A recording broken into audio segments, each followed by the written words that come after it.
Halo teman-teman, pernah gak sih kalian dengar cerita orang yang awalnya gak mau masuk di bidang tertentu, tapi yang malah sukses di situ? Atau kalian mahasiswa PBA yang awalnya semua mau jadi guru, itu karena ikut satu kegiatan di kampus, malah tertarik jadi penulis konten bahasa Arab? Ternyata hal itu gak terjadi secara cuma-cuma loh.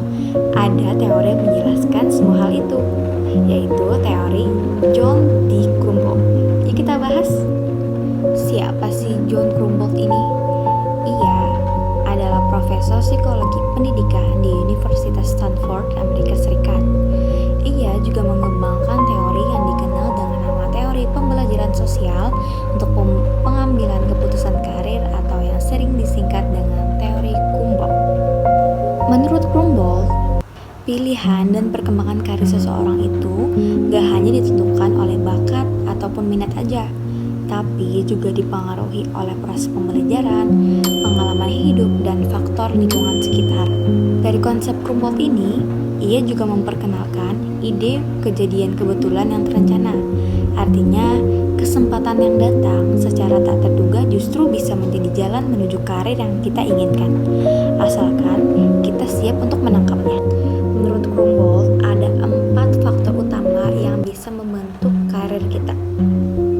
Oke, untuk faktor pertama itu ada ciri-ciri pribadi dan keturunan.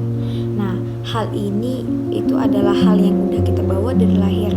Misalnya kayak sifat, kemudian bakat, kemampuan, ataupun yang lainnya. Misalnya, aku punya teman yang udah pandai dari lahir kayak berbicara secara spontan. Dia percaya diri untuk berbicara dan terbiasa untuk menghafal dari kecil. Nah, dari situ bakat yang dia punya dari lahir itu bisa mendukung karirnya. Seperti dia cocok menjadi pendidik dan pembicara bahasa Arab di publik. Faktor kedua itu faktor kondisi lingkungan sekitar. Hal ini udah nggak bisa kita kendaliin lagi, karena misalnya ya kita lagi di keadaan yang seret atau butuh dana. Nah, dari situ kan kita sebagai mahasiswa bahasa Arab khususnya semester 6 itu pasti punya dong skill berbahasa. Kayak misalnya aku sekarang aku lagi ngajar les untuk anak TK sama anak SMA. Nah, dari situ aku memanfaatkan dong keadaan ini supaya aku nggak diem aja di rumah, kemudian menambah skill mengajar aku dan bisa memperluas pengetahuan kita bagaimana teknik dan metode mengajar yang baik untuk murid-murid di tingkat SD, SMP, dan SMA. Faktor yang ketiga itu ada pengalaman belajar. Nah, faktor pengalaman belajar ini adalah faktor yang kita alami dan kita rasakan sendiri di kehidupan kita. Jadi faktor ini itu adalah faktor yang membentuk pandangan kita terhadap suatu pengalaman belajar itu. Misalnya nih, anggap aja si B itu pernah mencoba untuk menerjemahkan naskah kuno karena itu tugas yang diberikan oleh dosennya. Tapi karena hasil tugasnya itu dipuji oleh dosen dan rekan-rekan dan teman-teman sekelasnya, jadi disitu dia yakin bahwa sebenarnya dia itu bisa sih mengerjakan dan menerjemahkan naskah kuno itu dengan baik dan benar di selanjutnya. Faktor keempat itu tentang keterampilan untuk mengatasi masalah. Nah, hal ini itu adalah kemampuan kita dalam membuat suatu keputusan di kemudian hari. Misalnya nih, kita bingung mau pilih jadi guru atau jadi penerjemah. Nah, dari situ kita bisa melakukan riset-riset terlebih dahulu. Apa sih kelebihan dan kekurangannya, terus mencari-cari informasi tentang guru dan penerjemah, kira-kira kamu lebih cocok di mana.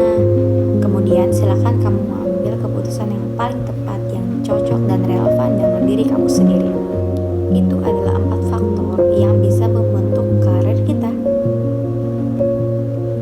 Contoh pengaplikasian di dunia pendidikan bahasa Arab. Misalnya kalian itu suka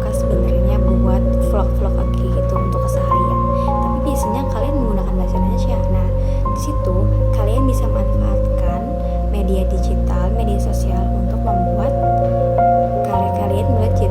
Nah, caranya kalian bisa ubah vlog keseharian kalian itu yang awal menggunakan bahasa Indonesia itu menggunakan bahasa Arab, dimana biasanya orang-orang itu lebih tertarik terhadap sesuatu yang memang jarang mereka lihat, seperti konten atau vlog-vlog berbahasa Arab. Kan kalau sekarang udah jarang, masih jarang banget sih, tapi banyak juga yang bikin.